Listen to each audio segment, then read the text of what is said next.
C'était le 2 septembre 1859.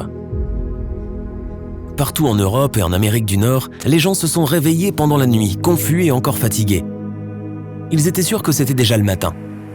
Il faisait clair dehors, mais en regardant par la fenêtre, ils ont découvert que ce n'était pas la lumière du soleil. Le ciel était éclairé par d'innombrables aurores très intenses, rouges, vertes et violettes. Elles étaient tellement brillantes qu'on pouvait lire un livre comme si c'était en plein après-midi. Elles sont apparues même dans des régions où elles n'avaient jamais été observées auparavant, comme Cuba, les Bahamas, la Jamaïque et Hawaï. Ces incroyables effets visuels n'étaient pas la seule chose qui hypnotisait et effrayait les gens. Le truc le plus high-tech de l'époque, le télégraphe, souffrait de court-circuit dans toute l'Europe et les États-Unis. Des étincelles jaillissaient des équipements et de nombreux opérateurs humains avaient reçu des décharges électriques. Les papiers dans les télégraphes prenaient feu. Toutes les machines avaient été immédiatement déconnectées de leur batterie. Et pourtant, elles continuaient mystérieusement à envoyer des messages coupés. Les incendies déclenchés par les courts-circuits s'étaient propagés sur de grandes surfaces. Les lumières colorées continuaient à danser au-dessus de leur tête. Tout cela avait provoqué une panique et une confusion totale. Les habitants de la Terre n'avaient jamais rien vu ou vécu de tel auparavant. À cette époque, très peu de gens savaient que le Soleil était le responsable de ce chaos. L'un d'entre eux était l'astronome anglais Richard Carrington. Le 1er septembre, vers 11h du matin, cet homme se tenait près d'un télescope dans son observatoire privé. Il observait les taches à la surface du Soleil. Soudain, 2 points avec une lumière blanche intense ont explosé. Ils semblaient aussi brillants que la lumière directe du Soleil. À ce moment, l'astronome ne savait plus quelle terrible confusion allait provoquer ces éruptions. Plus tard, il est devenu évident que le Soleil avait produit une énorme tempête géomagnétique et l'avait libérée sur la couche protectrice de notre planète. Les particules chargées se sont abattues sur l'atmosphère terrestre vague après vague.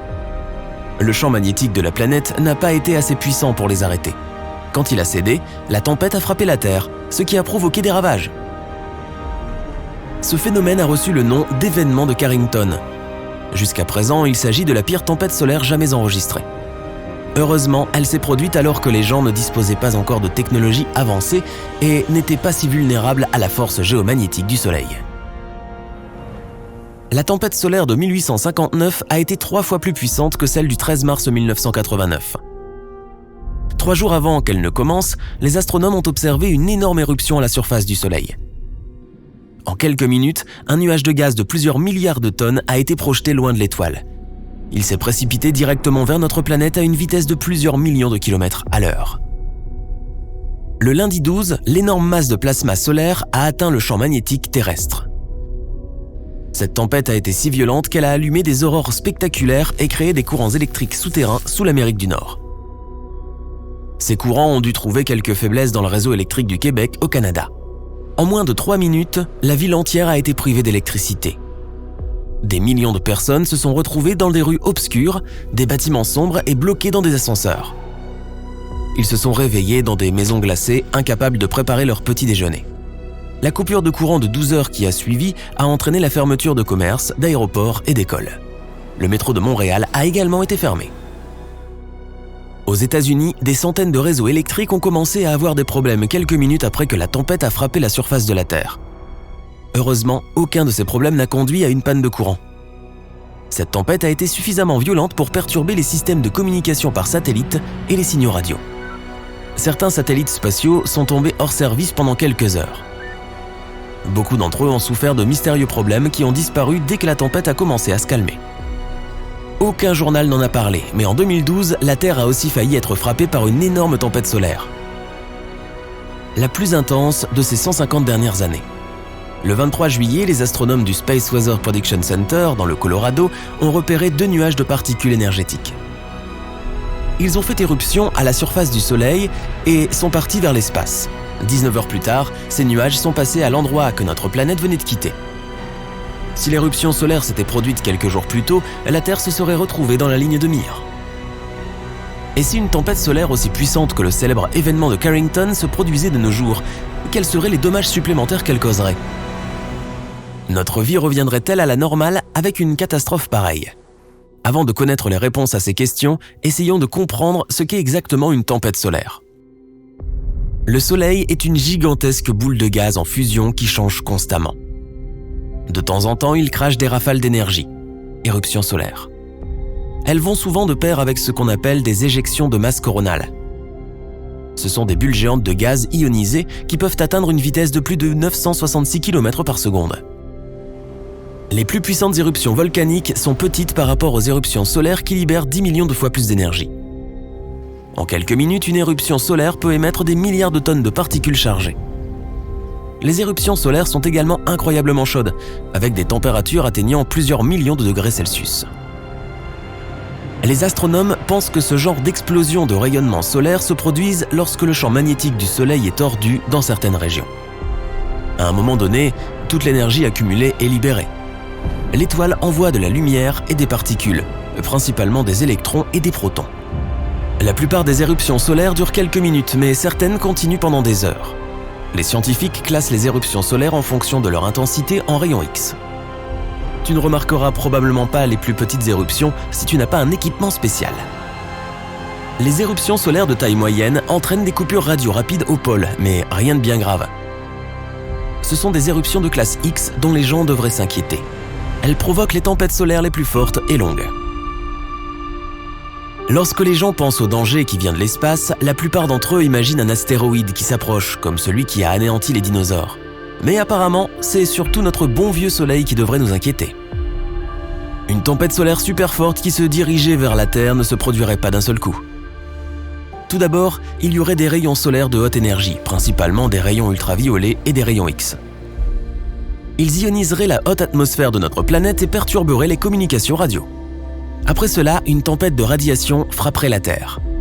Et enfin, quelques jours plus tard, un nuage colossal de particules solaires chargées atteindrait notre atmosphère. Ces particules interagiraient avec le champ magnétique de la planète et feraient des ravages dans le monde entier. Si une intense tempête solaire se produisait de nos jours, elle commencerait par perturber les GPS et par détruire les satellites. Si des astronautes étaient en sortie dans l'espace à ce moment-là, ils n'auraient que quelques minutes après le premier éclair pour trouver un abri. Leur vaisseau spatial serait probablement suffisamment bien protégé et sûr. Le principal défi serait de rentrer dedans à temps. Après cela, la tempête continuerait d'interférer avec les communications par satellite. C'est pourquoi des tonnes de tes activités quotidiennes, d'appeler tes amis à payer avec ta carte de crédit, seraient en péril. Mais l'une des pires conséquences serait la connexion au réseau électrique. Les surtensions causées par les particules provenant du Soleil endommageraient les énormes transformateurs. Il faudrait des années pour les remplacer, surtout si des centaines voire des milliers de transformateurs sont détruits. Dans certains endroits, la défaillance d'un réseau électrique entraînerait l'effondrement d'autres réseaux, créant une réaction de type domino. Imagine vivre sans électricité pendant un jour, un mois, un an. Pas de lumière, pas d'ordinateur, pas de téléphone. Les systèmes d'approvisionnement d'eau seraient hors service. Pas de nourriture dans les supermarchés. De plus, sans électricité, il serait quasiment impossible de redémarrer les réseaux électriques déjà en panne. Une puissante tempête solaire coûterait entre 1 et 2 trillions de dollars. Et ce, juste pendant la première année qui suivrait son apparition. Il faudrait encore 4 à 10 ans au monde pour s'en remettre. Les dommages causés à toutes sortes de satellites atteindraient à eux seuls 70 milliards de dollars. Sous des aurores majestueuses, les gens devraient s'habituer à un nouveau mode de vie, radicalement différent. Il n'y a aucun doute que nous recevrions une sorte d'avertissement avant.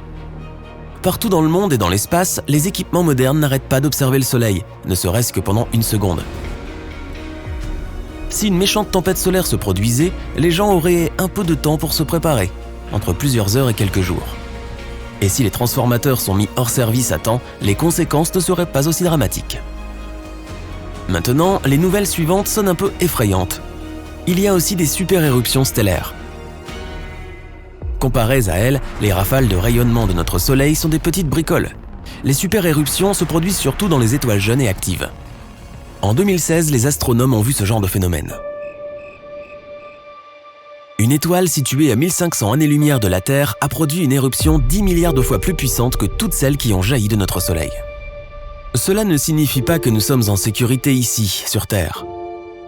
Même notre Soleil, avec son âge moyen, sait comment produire des super-éruptions. Mais alors que les jeunes étoiles peuvent en avoir une par semaine ou même plus souvent, pour le Soleil, c'est une fois tous les 1000 ans. Et pourtant, si les gens ne trouvent pas comment protéger la planète, une seule super-éruption pourrait déchiqueter notre couche d'ozone et anéantir la vie sur Terre. Ok.